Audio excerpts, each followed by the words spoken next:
Assista até o final, deixe o seu like, o seu joinha lá no final, isso ajuda muito a gente. E vamos que vamos, sem mais delongas.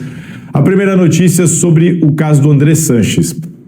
No final da semana passada, nós revelamos na Gazeta Esportiva, e eu trouxe aqui na Salazar TV a revelação sobre 50 despesas, 50 cobranças investigadas pelo Ministério Público e pela Comissão de Justiça que estão sendo questionadas sobre a suspeita de serem gastos não condizentes com o dia a dia e a rotina de um presidente de clube de futebol. Esse é o grande problema do André Sanches. Grande problema do André Sanches no Ministério Público e na Comissão de Justiça, posteriormente na Ética e no Conselho Deliberativo, se refere a gastos no cartão corporativo, e agora não estamos mais falando sobre a viagem de Noronha, que ele já admitiu, devolveu o dinheiro, não estamos falando só sobre a joalheria, a compra de um relógio para alguém da Confederação Brasileira de Futebol, como ele alegou. Agora a gente está falando de 50 despesas. Um dado interessante aqui, as pessoas precisam saber, essas 50 despesas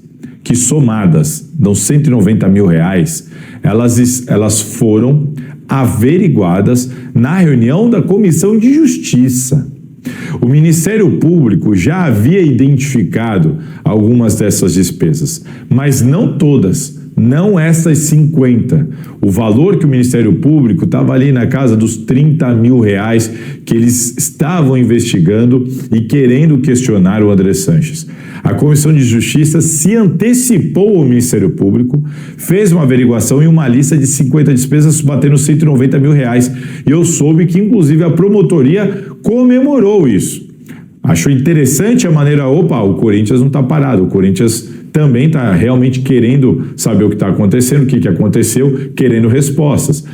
E o Ministério Público, inclusive, entre aspas, viu isso como uma forma de adiantamento do trabalho. Né?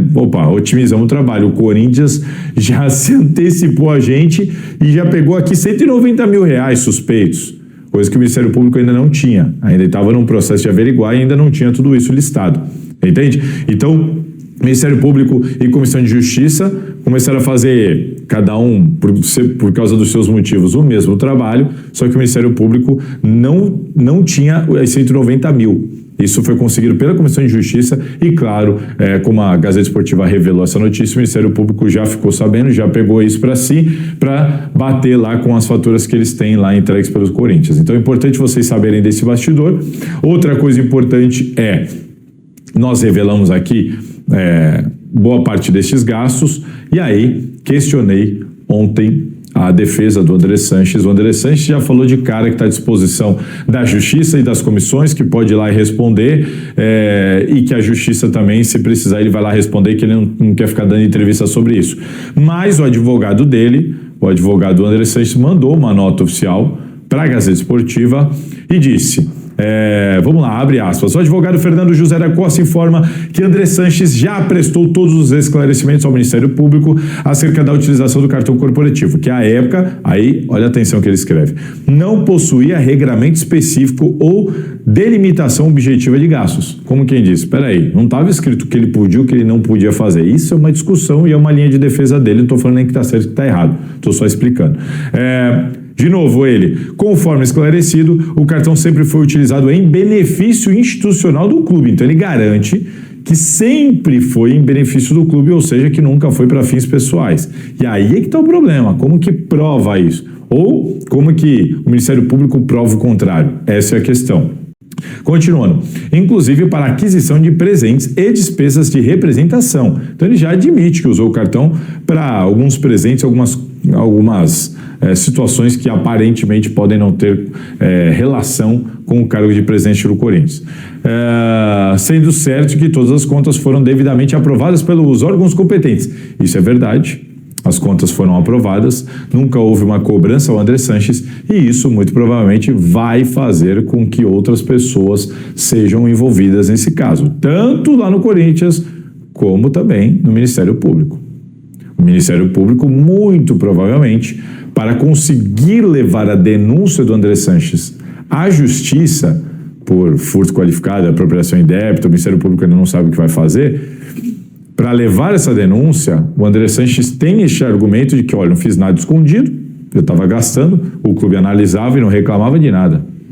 Ah, é? Então tudo bem. Muito provavelmente o promotor vai ter que pegar os responsáveis por essa fiscalização e questioná-los. E, de repente, inseri-los como coniventes dessa história toda, para que aí sim o Andrés possa ser denunciado. E eu acredito que o Andrés vai ser denunciado muito em breve. O caso dele está indo para um desfecho já. O promotor, ele desmembrou as investigações e o Andrés ganhou prioridade nessa investigação e o caso dele, muito provavelmente, deve ser encerrado, pelo menos no Ministério Público, muito em breve, que vai levar essa denúncia, praticamente certo de que vai levar essa denúncia, e a defesa do Andrés aposta de que a denúncia não será acatada pela Justiça. Vamos falar de Duílio Monteiro Alves. O Duílio Monteiro Alves, vamos lá, tem gente falando que a Justiça negou um habeas corpus solicitado pelo Duílio. Na verdade, não é isso, matéria da Gazeta Esportiva explica logo no lead. O presidente Duílio Monteiro Alves impetrou um pedido de liminar em habeas corpus. Foi um pedido cautelar em habeas corpus. Não foi o habeas corpus que foi negado no mérito. Não houve julgamento do mérito de habeas corpus. Foi um pedido de liminar em habeas corpus que foi negado pela Justiça. Inclusive caiu com o desembargador Curribas, que é o mesmo desembargador palmeirense que proibiu e não cede na questão das torcidas organizadas do Corinthians, de faixas, de instrumentos, principalmente instrumentos. Isso para mim é um absurdo, isso silencia Neoquímica Arena em dados momentos. Enfim, o mesmo promotor que está fazendo isso com a torcida, ele é o mesmo que recebeu essa solicitação e negou esse pedido liminar de habeas corpus, de julgamento do pedido liminar de habeas corpus impetrado pela defesa do Duílio Monteiro Alves. E aí ele manda uma nota oficial aqui, abre aspas, a defesa de Duílio Monteiro Alves esclarece que impetrou o habeas corpus no Tribunal de Justiça de São Paulo a fim de afastar preventivamente qualquer constrangimento ilegal decorrente do procedimento investigatório sem justa causa qualificada. Aí ele vai falando aqui, vocês têm a nota lá para ler. O que eu quero trazer de informação aqui? Bom, a defesa do Duílio Monteiro Alves, além de dizer que isso aqui não é um julgamento do mérito, e sim de um pedido de liminar, ela está apostando de que esse caso vai avançar, esse pedido vai avançar para as próximas instâncias. E o que eles me repassaram? A explicação dada a mim é de que o Duílio não se opõe à investigação, que o Duílio não se opõe. Tudo bem, quer investigar, investiga. Eles alegam até que o próprio Duílio solicitou que isso seja investigado.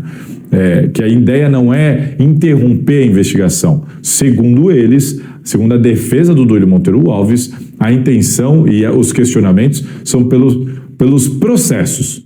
Eles entendem que o Ministério Público está cometendo nulidades, no caso, atropelando algumas situações, fazendo pescaria, caçando o problema, o que não pode, que é ilegal. Então, o que eles estão dizendo é o seguinte: você pode investigar, não tem problema nenhum, mas não é dessa maneira. Dessa maneira, nós vamos tentar anular essa investigação porque ela está acontecendo de maneira incorreta e ilegal. Muito se usa o caso de exemplo da Lava Jato, que ela foi até o fim e depois eles conseguiram anular praticamente tudo por causa da maneira como isso aconteceu, pelo processo, pelo rito. Essa é a discussão agora. E isso é uma discussão importantíssima, justamente por causa de casos como a gente tem aí de exemplo, como o caso da Lava Jato, que depois foi tudo revertido, foi tudo cancelado. Tudo não, mas praticamente tudo. Percebe? Essa é a discussão e daí a importância também do Ministério Público e da Justiça fazerem tudo direitinho para que depois a gente não tenha tudo retroagido, aí tudo cancelado. Ele tem uma multa, né? A multa dele é de 2,5 milhões de reais. É uma multa alta para um executivo de futebol e para um momento que o Corinthians vive, que cada centavo vale muito. Entendeu? Então eu penso que se o Fabinho não receber nenhuma proposta, tá? Ele meio que já lá dentro do Corinthians, ele já chegou a falar em tom de despedida esse ano, o Fabinho. Ele mesmo sabe da pressão que ele está enfrentando, né? Acho que ele subestimou também a política do Corinthians, né? O Fabinho. Tanto que no final do ano agora, ele começou a ficar mais esperto. Começou a ligar para dirigentes, começou a fazer mais política, entendeu? Mas, enfim, para mim, se resume a isso, tá? Se resume a isso.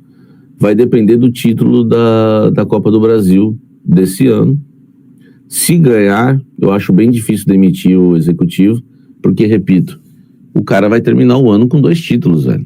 O cara não, né? O clube, mas ele faz parte do projeto, ele que montou o elenco. Então ele vai terminar com 2 títulos. Como é que você manda o Fabinho embora com 2 títulos? Não tem como, entendeu? Agora, se perder, eu nem sei se o Dorival permanece, né? O Dorival tem uma multa de 9 milhões de reais. O Fabinho Soldado uma multa de 2 milhões e meio. Gente, o Corinthians não está conseguindo pagar 40 milhões de um transfer ban. Assim, como é que você manda embora o Dorival e manda o Fabinho e você tem 11 milhões e meio de multa, quase 12 milhões e meio de multa para pagar? Não é muito inteligente, né? Então é a gente entender, né, essa situação dessa forma, tá? Muita gente pergunta, o Fabinho fica, o Fabinho sai. Existe uma pressão, o Core o convidou, né, para ele dar explicações, já mostra que é uma pressão, né, se é política ou não.